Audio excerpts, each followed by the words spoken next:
A dark-haired man wakes up in a horrifying pit. He can't remember who he is or how he ended up there. But the most terrifying thing is that he is surrounded by a pile of people who show no signs of life. The man screams and calls for help. Soon, he looks around and finds a gun. A woman approaches the pit and throws down a thick rope. It helps the man climb out of the dreadful pit. He finds himself in a forest. It is raining, thunder rumbles, and lightning flashes. The man shivers from the cold and calls for help once again. He discovers a house in the middle of the forest and looks inside. There, the protagonist encounters 3 men and 2 women. One of them is the Asian woman who helped him get out of the pit. At first, the strangers argue and threaten one another as they don't trust anyone else in this place. One of the men suddenly feels unwell. He collapses onto the floor, screaming in pain. The fair-haired woman tries to help him. Moments later, the man comes to his senses. The protagonist learns that none of these people remember who they are or how they ended up here either. Soon, they find 4 ID cards. The blonde woman is named Sharon, and the men are Michael, Lucas, and Nathan. The main character's name remains unknown, so they decide to call him John. There are also car keys in the house, but the car itself is nowhere to be seen. The woman who saved John is mute and doesn't understand English. This is a great problem, as she seems to know something that the others don't. Sharon explains that they all woke up in this house half an hour ago.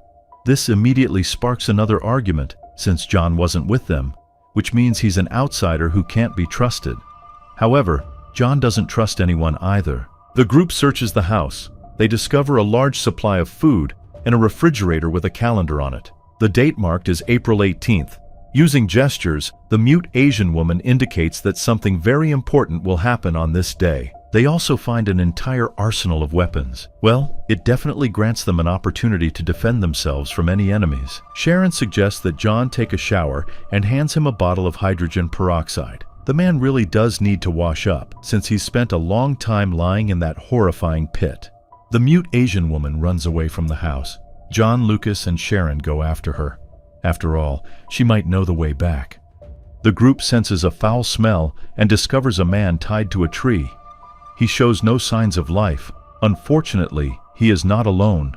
It feels as though a maniac has recently passed through this forest. Michael realizes that he is highly skilled with weapons, while Nathan examines the books in the house and understands that he knows Latin and French. Moreover, he is familiar with the meanings of many medical and biological terms. Could this be his house?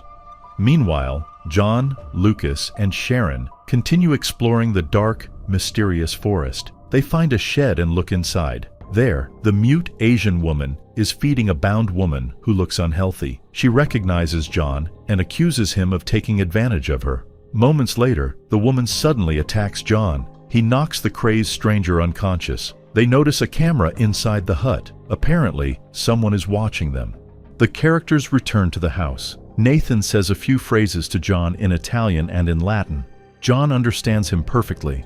The men conclude that they must have known each other before they lost their memories. A new day begins, and of course, a new argument follows. Michael and the mute Asian woman stay behind to guard the house, while John, Sharon, Nathan, and Lucas head out on another scouting walk. Along the way, they once again come across several bound people, with flies buzzing around them.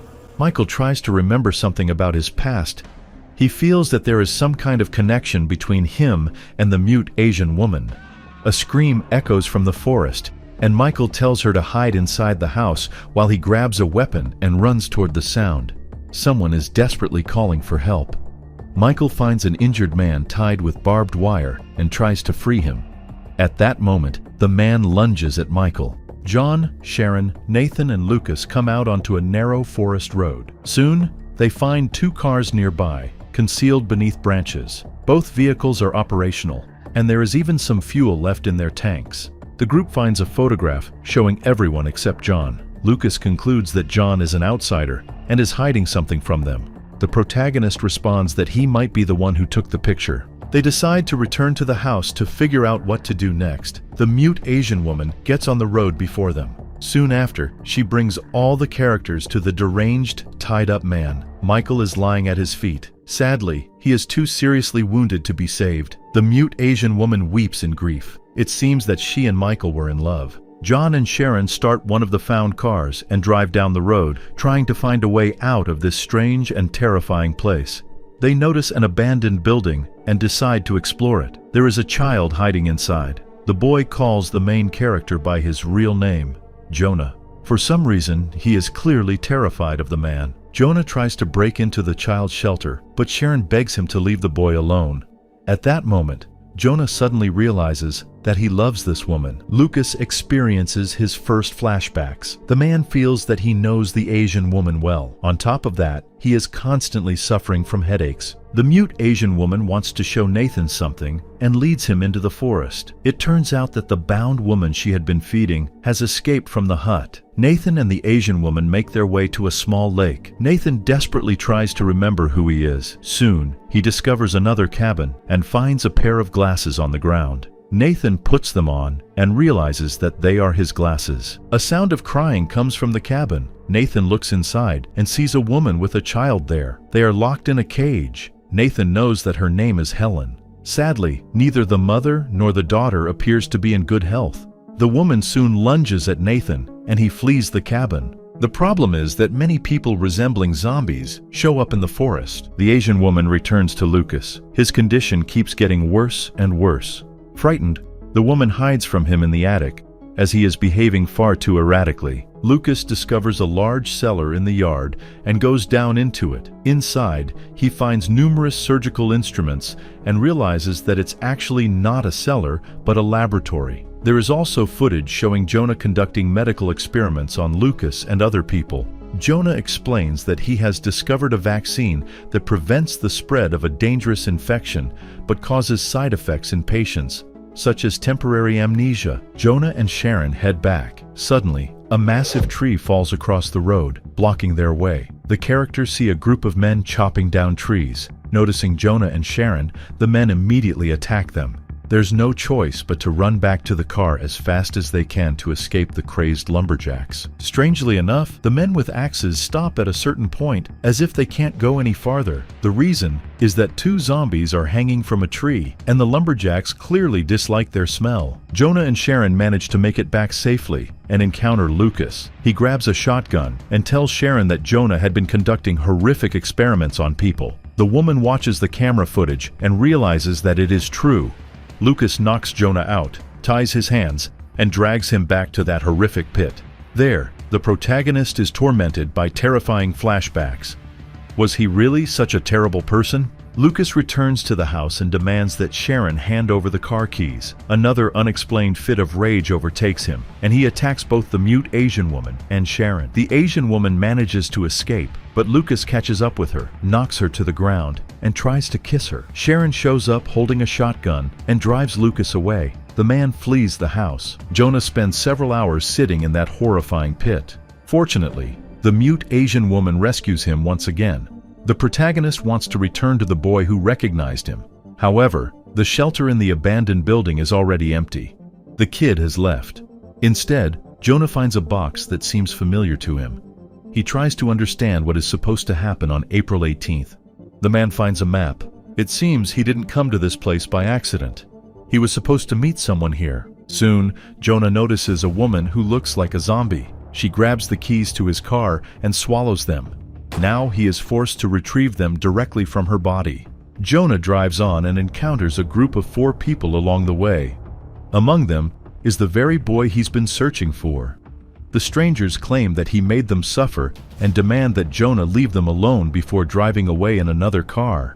Jonah searches the car they left behind and finds a first aid kit, a map, documents addressed to him, and a photograph showing him and Sharon embracing. At that moment, he is nearly run over by another car. It's Lucas. He looks gravely ill. Jonah rushes to the first aid kit and grabs a syringe with the vaccine. He explains to Lucas that his name is Jonah Cook. He is a doctor who was trying to cure a horrific disease that turns people into something between zombies and ghouls. Lucas knocks the syringe out of Jonah's hand and attacks him. The protagonist fights back and tries to inject Lucas with the vaccine, but he fails to do so, since the man has been infected for far too long. Jonah suddenly remembers that Sharon, Lucas, and the other survivors were all members of his medical team and had been conducting various experiments on infected people. The first aid kit from the abandoned car contains vaccines that Jonah intended to send to a military base but never managed to deliver. A few days earlier, Jonah had been attacked by an infected zombie. To prevent them from mutating, he injected both himself and his colleagues with the vaccine. That's the reason why all of them lost their memories. Nathan returns to the house late at night. He and Sharon hug and confess that they remember everything. At that moment, zombies try to attack them. Apparently, the monsters are no longer afraid of anything. Nathan and Sharon use their weapons to fight off the zombies. The woman writes Jonah a letter telling him what has happened to them. At that moment, they hear the noise of helicopters and the sound of gunfire. It appears that the military has finally arrived. This is what was supposed to happen on April 18th. Nathan steps outside and shouts to the soldiers that they are here, waiting to be rescued. Unfortunately, the military has received orders to leave no one alive, so they open fire. At dawn, Jonah runs back to the house. He sees what has happened to Nathan. Sharon and the mute Asian woman also watch helplessly. Jonah finds Sharon and embraces her.